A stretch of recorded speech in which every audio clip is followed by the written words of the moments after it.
हरे कृष्ण सभी भक्तों को आप सभी का स्वागत है आज के गीता ज्ञान में। आज हम पढ़ेंगे 16वां अध्याय और जानेंगे श्री कृष्ण भगवान हमें 16वें अध्याय के माध्यम से क्या सिखाते हैं। तो चलिए जानते हैं। अथ 16वां अध्याय देव असुर संपदा विभाग योग।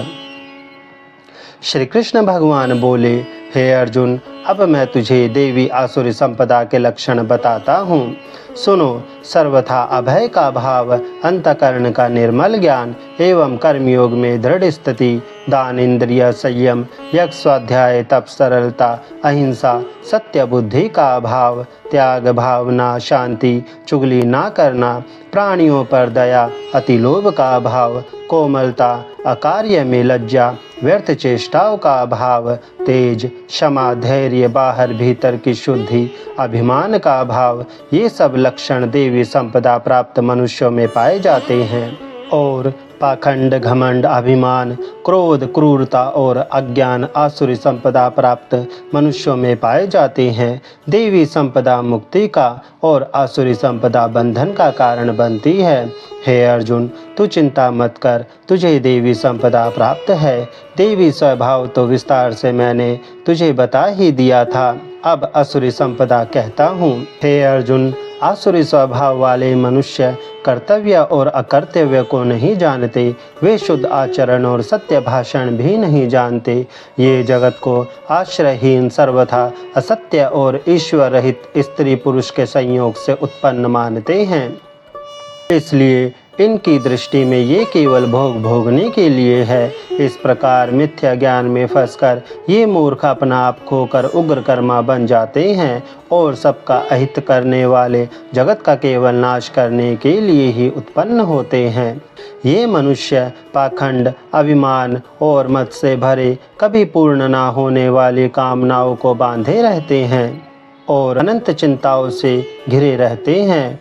हे अर्जुन, विषय भोग से अतिरिक्त आनंद की कल्पना भी नहीं कर सकते, सैकड़ों आशा जालों में बंधे रहते हैं और काम क्रोध से अभिभूत काम भोगों के लिए अन्याय से धन संचय की चेष्टा करते हैं।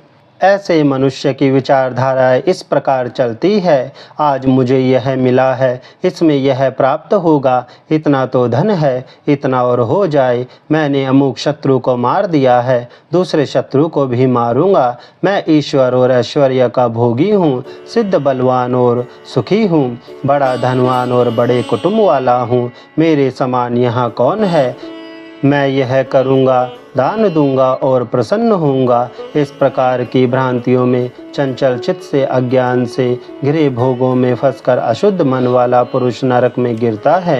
हे अर्जुन, अपने आप को श्रेष्ठ मानने वाले पुरुष धन के अभिमान में चूर रहते हैं, पाखंड से नाम मात्र को यज्ञ करते हैं, अभिमान, बल, दया, काम और क्रोध से भरे अपने एवं दूसरे के शरीर में स्थित मुझ अंतर्यामी को भी कृश करने वाले हैं। हे अर्जुन, ऐसे पापाचारियों को मैं बार बार आसुर योनि, शुकर कुकर आदि में ही उत्पन्न करता हूँ। ये मूढ़ पुरुष हर जन्म में आसुर योनि में उत्पन्न होकर ईश्वर तक ना पहुँचकर नीच गति में पड़े रहते हैं।